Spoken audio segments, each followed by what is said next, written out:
And so for me, unlocking unlimited potential means you see the problem, but pass the problem to the potential and you call them up to it. Unlocking unlimited potential means to me finding the best in yourself so you can actually help inspire that in others. Unlocking unlimited potential means the work is not about you. It's about seeing the greatness in others and using your own story and your own vulnerability to unleash the potential that others have. It means taking fear, doubt, and worry, those gremlins that are whispered in your ear, invite them in, make them some coffee, tell them to have a seat, and tell them that they're gonna watch you get after it.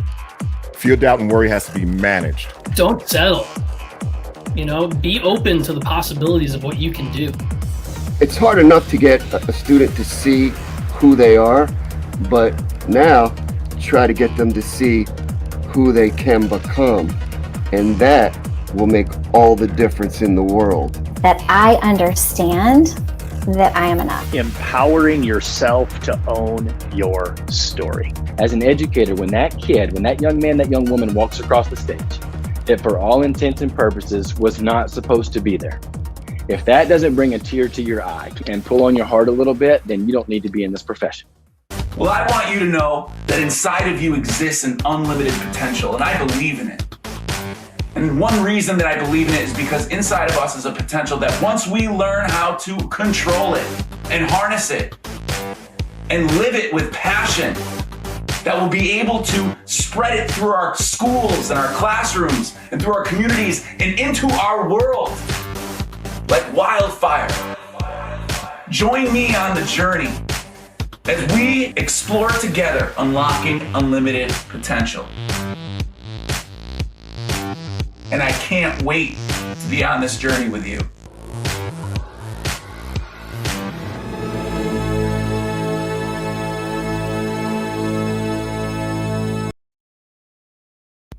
Welcome to the Unlocking Unlimited Potential Stories show. I am so excited to be here with you all. It's been a great couple episodes. We've had an awesome 2 seasons thus far. I have been so excited. Each conversation gets better and better and better. And there is nothing better than sharing the story of unlimited potential that people have. So I am so excited to bring in another rock star, educator, speaker, 20 years in a classroom, 10 years on the road. He is adding up, he says. He is the Teach Like a Rockstar podcast. Just released a book with Dr. Brad Johnson. And also, we were just talking about how cool this little place is called Men in Ed on Facebook, a Facebook page. We are going to dive into all that. Hal, how you doing, man? I'm great, but listen, dude, I've already decided, like right after that intro, I got to get some books in my background because I think that would up my I think just give me some like perceived IQ points if I had just someone like I don't have to read them. I just want to have them displayed back there. You need them, and you know what book you need. You need this book. We're gonna help you out with that after the show. Not to worry. Put some knowledge in the noggin. Let's bring it on. So Hal, tell us where you're coming in from. Tell us a little bit about your your cocktail story. How about that? Yeah, man. So I am currently in Houston, Texas, and I think that was like an ominous thunder boom right there as you doing the intro. I thought that was perfect, man.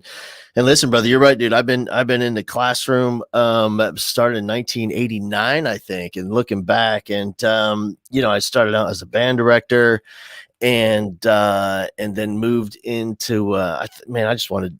I was interested in teaching students who didn't like necessarily sign up for the class, like in band, they all kind of want to be there. And so I moved there to biology, and I was teaching about, well, I when teaching it, I was like sponsoring a biology class. I don't want to insult any biology teachers by saying what I was doing was teaching. And then English and language arts, and did some study skills and leadership things for teens, and some teacher coaching. And then this whole Teaching a Rockstar thing came along, and I was about a decade ago. And brother, it's been a wild ride ever since. And that is what is awesome about it, is that it's been a wild ride and you've certainly enjoyed it. And I've been really following you lately since we discovered each other through the Men in Ed Facebook page. And we were talking a little bit about that earlier on. And you've done some great things in your career. And you have this whole teach like a rock star, and anybody goes to your website, I mean, they're going to be completely inspired because the website is incredible. It looks like I'm actually at a concert when I'm at your website, which I think is pretty cool. So explain a little bit of how you went from classroom to that level of reach, that level of programming. Yeah, for sure, man. It was, I was just in the classroom doing my thing, and I was doing a mentoring program for teens where we were actually all my seniors in high school. We were going to elementary schools where they would mentor kids there, but also I had a class called Teen Leadership, and it was pretty much most kids first dive into self-improvement and taking accountability and responsibility for themselves. And if a kid wasn't into like a heavy youth group program at school or scouting or something like that, this is typically their first step into that world. And one of the sections, one of the classes, one of the periods was designed for all the kids returning to our campus from an alternative learning placement. They were in ALC, and they weren't bad kids, man. They just got, caught with, weed, or they're fighting or something. They just got caught. They're just bad criminals is what they are. And so, and when they bring them back to campus, they were given to me to integrate them into our school. And we just did like incredible work. And the kids, we really shut down the recidivism rate. No one was going back to ALC. And just because we were just really good at getting them connected with the teacher, with the program, or with a group of kids and part of the family. And in fact, we called it Bowman's Dirty 30 because we always had 30 kids in the, we even had t-shirts made. And it said Bowman's Dirty 30. It said Bowman is my homeboy is what it said. And because these are all kind of gangster type kids. And so it was awesome. And I had a administrator went to another school, and she asked me to come over and tell her teachers what I do and how I do it. And that took a long time to figure that part out. And went over there, and that was cool. And then another principal called, and it became a thing where I was just going to schools because principals were calling. And then I realized, wait a minute, this might be like a little side thing. And then it just kind of grew and grew organically from there. That has to be inspiring to hear for a lot of our listeners. I know a lot of people who listen to this podcast are people who are educators that are looking to enhance their influence. And it sounds like your unlocking unlimited potential moment was right there. And then when they made one call and you answered the call and you followed that call into another and then another and then another. And it's incredible to be able to say that you were able to make that leap and make that move. And talk a little bit about that. Yeah, man, at the very beginning, it was, I had no interest in making the leap or making the move because I loved what I was doing. I kind of built these programs from the ground up. Just for my mentoring program, I would have 600 juniors, high school juniors apply every year. 600 would apply just for like 50 or 60 spots the senior year. It was like the thing to do. And then the leadership program, and I'm just turning these kids' lives around, all the kids coming from ALC. It was amazing, man. And I did want to leave at some point just because I really felt like nothing was great anymore. Like I felt my teaching was really good, but it wasn't great. And I was on the road now. I'm speaking, and I thought that was really good, but it wasn't great. And being a father and a husband and all the stuff I'm doing at home was really good, but it wasn't great because I was just spread too thin. I just had I really had to concentrate my effort. And I thought, well, let me leave the classroom and get on the road full time and do my thing there. And back then it wasn't even called Teaching a Rockstar. Back then it was called Legendary Teaching. It was all about how do we influence our kids in such a way, use the content of our classroom so we can impact their lives and have that kind of that legacy, that legendary impact in a kid's life. And but no one was signing up and coming to my event because I think the title was a little bit too confusing. And at the time, man, I had all this crazy, giant rock star hair, and it was like I was a little bit over the top in terms of the vibe and the feel of the whole thing. And I had this dude was visiting my class one day, and all these kids were at lunch. At lunch, I'd have 60 or 70 kids in my classroom just hanging out. And he's like, well, not my classroom, my double wide. We're a little bit overcrowded that year. And he's like, dude, you're like the rock star of teachers. And I went, oh my gosh, that's it, man. Teach like a rock star. And I changed the name and the thing blew up, man. That's because we all want to be a rock star. I mean, well, who here's doesn't? the thing, I'll tell you what, dude, it really has nothing to do with putting the teacher in the spotlight. What it is really how do we teach our class in such a way that it becomes an event? Like an event kids line up for it, an event kids don't want to miss. And we all have those teachers in the classroom, especially like I've taught K through 12, but I can't tell you how many teachers I've met like in junior high and high school where kids will show up for the class and like, hey, please count me absent today because I'm skipping the rest of the school day. I just showed up for your class. So please don't tell anybody I was here. Like that's how you know, like you have an event in your classroom that kids don't want to miss. They're part of the family and they feel part of something bigger than themselves and they love it, man. And that's what it is all about. And it comes back to that whole idea of designing something that is authentic, unique, and specific to the needs of the school, the community, the surrounding areas. That kind of stuff right there is something we need so much more of. I feel like that's something that COVID has really shed a light on during this dark time, right? Of all of these mental health issues, all of these social emotional needs, all of this character education stuff, and how we kind of had to really relook at what it is we're doing in these schools in order to get our kids where we need to, because inside of all these kids is something. And there are some good teachers and there are some not so good teachers. There's also teachers that want to go and learn and want to do their own professional development. And there's others who don't. You got to be able to find what works for you, most importantly. But yes, those kids got to be like fighting to get into the door. Yeah. They have to be fighting to get into the door, because if they're not, like, school can be a boring place. I don't know many teachers who say that their school was 1000% exciting all the time. I don't know if I know anybody who could say that. Dude, the word that you said, it really brings up a lot of thoughts for me, is just authenticity. Like that's really what it's about. And I think sometimes whether they go to my Teach Like a Rockstar thing or they're, at whoever, that whatever the thing is that they attend, I think sometimes they leave thinking, well, I have to teach like that guy or I have to have that person on. It's so not it, man. Like what kids desperately need, they're begging for like the real you, who you truly are, to present that, not just in what you say, but just not just the talk, but the walk. I remember I was mentoring a young teacher and I was so excited. I met this this young man teacher, the week before school started. We spent the week of professional development together. I'm mentoring him. I was going to be mentor for the year. I'm so excited for him to get in front of his freshman students. He's amazing and charismatic. And after the first couple of days, he's like, dude, I don't think this is for me. Like these kids hate me and I'm horrible and it's miserable. And all right, let me come to your class and check it out. So I show up on Wednesday and I'm watching about 5 minutes. I'm thinking, dude, I kind of hate you too. Like, this isn't even who you are. Like, what happened to the guy that we were having lunch? Like, that's who your kids need. This isn't like, I don't know who you are right now, but it ain't you. Maybe it's your freshman English teacher you're trying to emulate. I don't know, but they need you. And once he was able to flip that switch and just be him, just the raw, real him, that's when his career took off. And that's when kids started loving it, because now they're able to love him.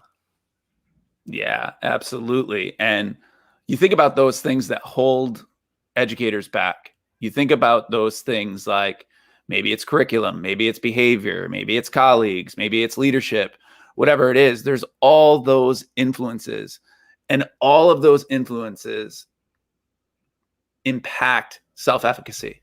And if you allow yourself to hold on to those negative interactions and hold on to those things in a negative place, then you can only expect to be more sad, more depressed, more lonely in your career. And that's, I talk about that a lot in my book too. That's what, to me, that's unlocking unlimited potential is a really simple concept, right? So to be able to get people to understand that that's critical and that is needed, and that you need to be who you are, be yourself, have fun, enjoy it. I think that's why I love connecting with guys like yourself, Hal. Dude, it's, listen, man, there's no other profession on the planet that holds this kind of responsibility.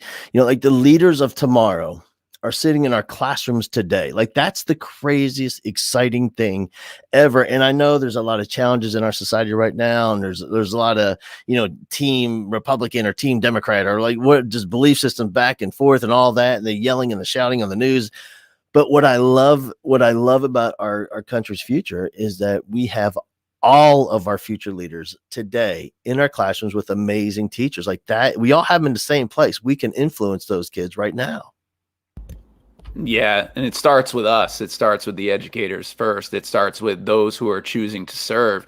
You have to be ready to work on what's within you. And once you figure out what gets your fire burning and what keeps your flame going, then you're going to find it. And it might even be something as simple like as go outside for 10 minutes a day. When it's sunny, take your students outside 10 minutes.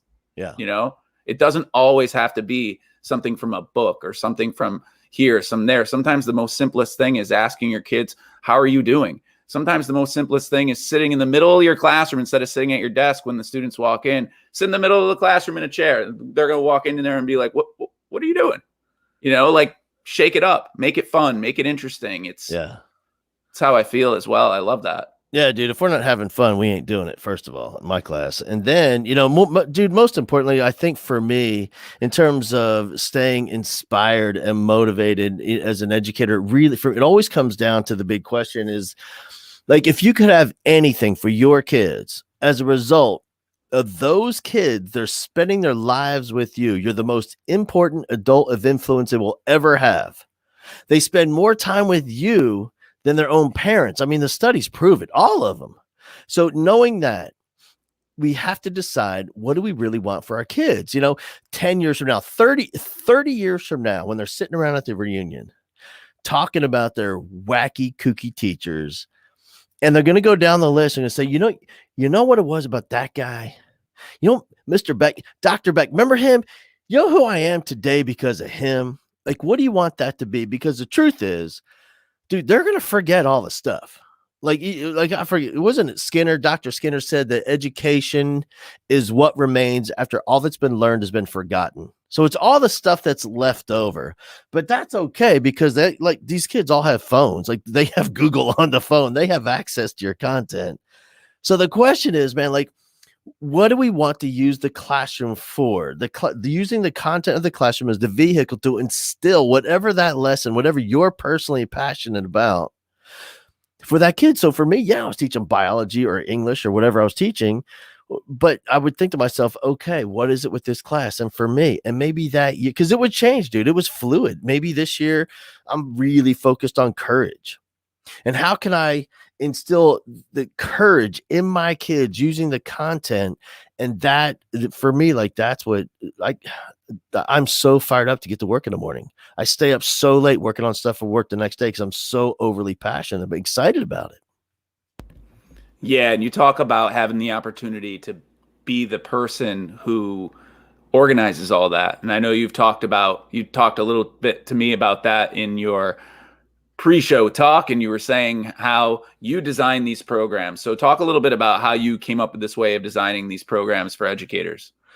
Man, you know what it was is I think for me, it all came from I built it upon the foundation of what is it that we really want as teachers. And I know it sounds backwards. I get it. We should be thinking what we really want for our kids. But as an educator, what is it that we really want? And that is what I came up with is what's critical is what we just talked about. Like, what do I want for my kids? What's the real lesson? And deep down inside, every teacher, and it sounds crazy selfish, but that's okay. It's beautifully selfish. Like, we all want to be the one. Like, we all want to be the one that changes a kid's life. When they're sitting around at the reunion, if they're not talking about me, I'm pissed. Like, I want it to be me.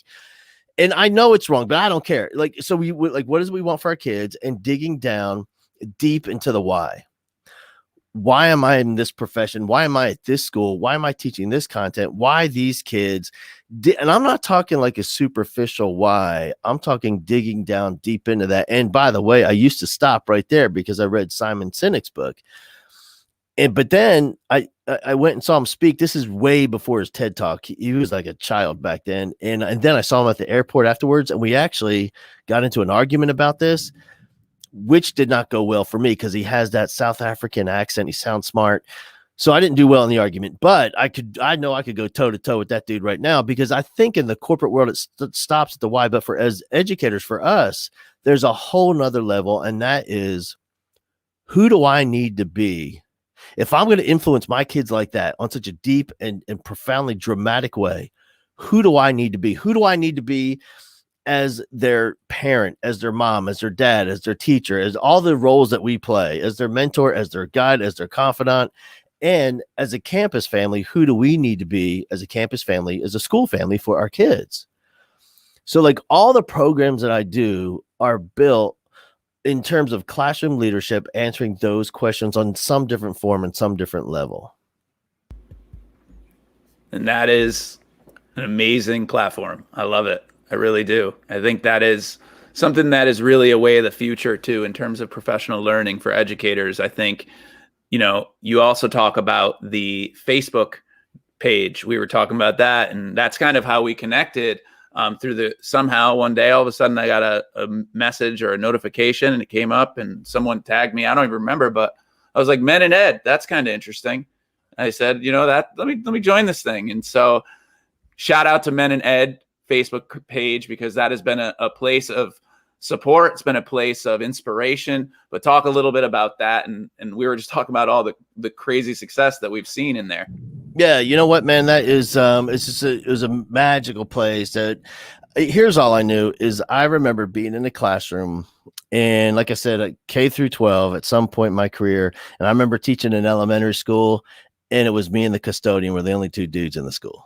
And then I get to the junior high and teaching there. There's a few more men there, but I was the only one on my team. I was the only guy. So, and I never saw the rest of them. And then I get to the high school, and it was pretty much the same thing. When I was on the English team, it was just me. And then, you know, and after school, we're all, you know, there's the team's hanging out and they're having a lively conversation. But when I walk in, it all shuts down because they're talking about some personal thing in their life with their husband and their kids. And I thought to myself, I wonder, because I remember being lonely, man. So I thought, let me just see what happens. And I launched this group, Men in Ed. And what it is, it's a whole bunch. It's about 1,000 guys from across the nation in education, teachers, principals, superintendents, counselors, just a bunch of guys who not just accept the responsibility, but they relish in the responsibility, the opportunity to serve as a dad, as an active, positive dad in the lives of kids. And for kids that have an active, awesome dad, well, now they have just one more.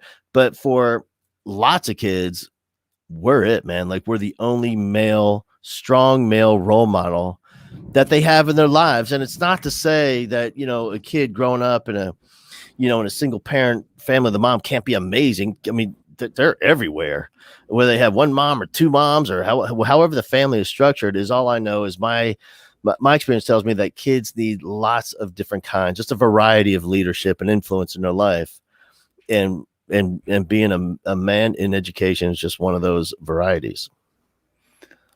I can totally relate. I started as an early elementary education, and I mean, I moved my way up as well, and I continue to be the lone wolf quite often. So I can relate 1,000%. And I have the most incredible colleagues. I have the most incredible people that I've worked with, and so happy to connect with them. And it's definitely a little different though, at times, you know, sometimes there's just different kinds of things you want to be doing, or you're more competitive, and just sometimes I have to say it's just an interesting experience overall. And it helps to have friends. It helps to have other guys that are out there as well. And especially because there are places where there is a larger ratio than not. Yeah, for sure, man. And listen to us talk about it like we're, you know, tap dance around on eggshells. It's hard to talk about, but that's the truth. It's just, having a place where we can just talk and confide in each other and just support. That is just in just a different way. Yeah, you know, we talk about raising others, and lifting up everyone around us is something we do a lot on this show, and that's just another example, one of the many examples, and it goes back to our calling as educators.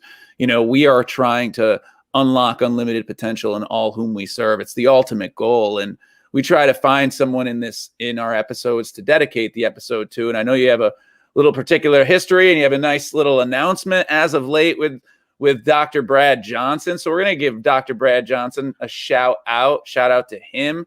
Big time educator. Definitely follow him on Twitter Space. He is worth the follow, inspiration, and everything that you need. I know you guys know each other a little bit better, and just released a book. So talk a little bit about that. Yeah, man. Here's the thing. I love books. I especially love professional development books, and I have a ton of books written all in my head. And and you know, I just get on the road and I speak, and you know, I'll start a book, I'll start another book, and one day Dr. Brad, you know, we were talking and he said, well, I have this idea for this book, and they're really short chapters. And then I started thinking about like teacher books, and here's what I know: of all the books that are purchased, it's something like 70%. The cover doesn't even get opened. And then if once the cover get opened, there maybe half of those actually finish. I want to say those are the numbers. It could be off a little bit, but I say it's like 10 to 15% actually get read. And I thought one of the challenges is I think making a commitment to that. Like, it's a commitment issue. That's a lot of information I got to stuff in my noggin. So he was talking about the style of this book, and they're all just really short chapters. Some are just a page, some are 2 or 3 pages, and they're all different. So they're all standalone chapters of support and inspiration. And I thought, oh my goodness, like this is a great idea and something I could actually do, because with my attention span is about 1, 2, or 3 pages. So I thought, man, that's a perfect. So he'd already written some of the book, and I jumped on board, and we finished it up, and the publisher loved it. And next thing I know, this thing's #1 on Amazon, and people are buying it. And dude, it's amazing. Yeah, and you said the title of the book, Dear Teacher, right? Yep. Tell us a little bit about the book. So what the book is, I'm talking, and Dr. Johnson as well, we're just talking directly to the teacher. It's just they're really 100 little letters that we're writing to an individual teachers. I'm thinking on the other side of the desk from me as writing this book. So it's just, I mean, it's 100 different topics. It's 100 different point of views. And I'm just hoping, I mean, I just know from the reviews that there's something in there for everyone that connects and brings a teacher back to center and fuels their heart and their soul, so they can get back in the classroom each and every day to make a difference in the lives of kids. And that sounds like a book that we need right now, right?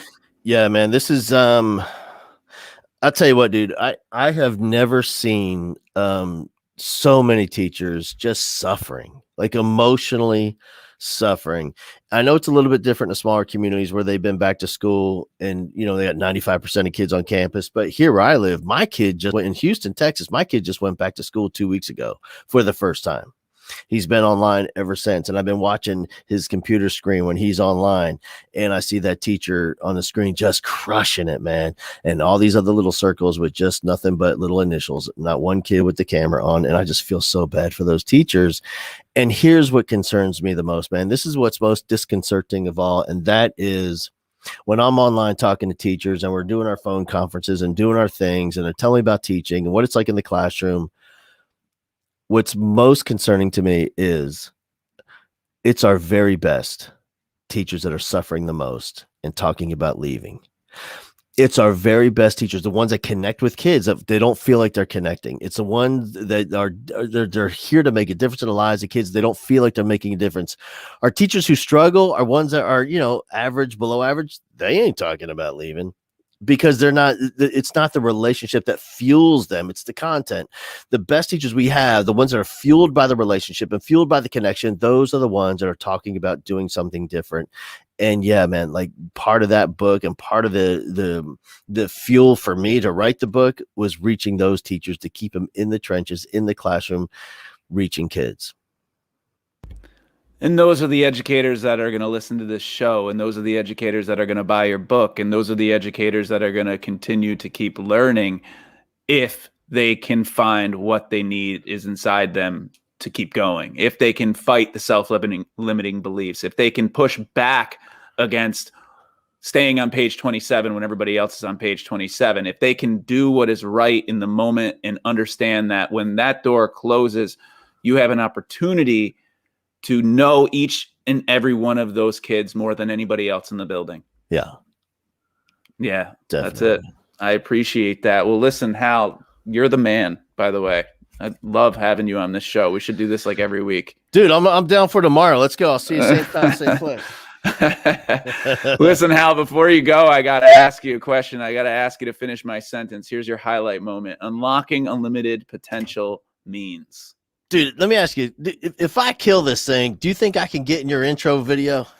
Everybody's in. So that's funny you ask, because everybody gets in the intro video. I update it after every single show. So that is all season 2 right there. You're in, brother. All right, here we go. Here we go. All right, ask me again. I forgot the question. Unlocking unlimited potential means. You know what it is for me, man? It is, in terms of kids, unlocking unlimited potential is all about helping that kid, empowering that kid, and providing the courage enough for that kid to identify and articulate what they're truly passionate about. And whether it's the content of my classroom, that's awesome. Doesn't really matter to me. I just want to help that kid find what they're truly passionate about and what keeps them up at night working and what wakes them up early and what gives them that sense of wow. And I want them to find what they're good at, to really identify their strengths. You know, that's the thing, because of school and because of the model that we use for school, where we're really focused a lot on weaknesses and trying to level up those weaknesses. For me, brother, I just want that kid to identify what they're passionate about and what their strength is, and then getting clear about how we can help that kid use that potential and use that strength to go out into the world and make a difference in the lives of other people. Because now we get into the cycle, you know, when they're out there making a difference in the lives of other people, they become all that they give away. So they can become even more of what they already are. You know, that's the thing. It's just like teaching. You know, we always say, man, like a kid has to see it if they're going to be it. I got to show it so I can grow it in that kid. And now these kids are in that spiral, in that cycle, making a difference in the lives of people because they were in somebody's classroom and they were given the permission and giving the space and empowered to find out what they're passionate about, what really excites them. And that's how they change the world. Yeah, that is a tall order. That is a gargantuan task, but that is why we are here. And that is why people are listening to this show. And, you know, if you've made it this long, we appreciate you for making it, because there has been a lot of great stuff that's been in here. And Hal, I got to ask you, so what's next for you, man? You know what, brother? I can't wait to get back out there and work with teachers. You know, I've been doing the virtual thing for so long. I have my Teaching a Rockstar events that, you know, I'll be booked all of August. I think I'm booked for the first 2 weeks so far, and then we got a couple for the rest of August. So I'll do that whole back to school thing in August, and then I'll be on the road doing my own events across the nation. I also have an event called Be the One, which is all about revolutionizing campus culture in a single day. And so we have a bunch of those events coming up in the fall as well. Now that school's getting back, I have a video program where schools subscribe to my videos. You get a video every couple of weeks called Change a Kid's Life. And it's the same thing we've been talking about, man. It's all about helping teachers stay engaged with their what, their why, their who. And man, I don't quit, brother. I'm just keep doing the thing that I do. And we appreciate you for that, man. This is the website we can get you at halbowman.com, correct? That's it. All right. We're going to make sure everybody reaches out to you, checks you out. So listen, I got to ask you, and I got to tell you, well, I don't have to ask you. I got to tell you, this has been an amazing show. I got to ask you, hopefully we can do this again real soon. It looks like your power went out. Hope you're all right over there.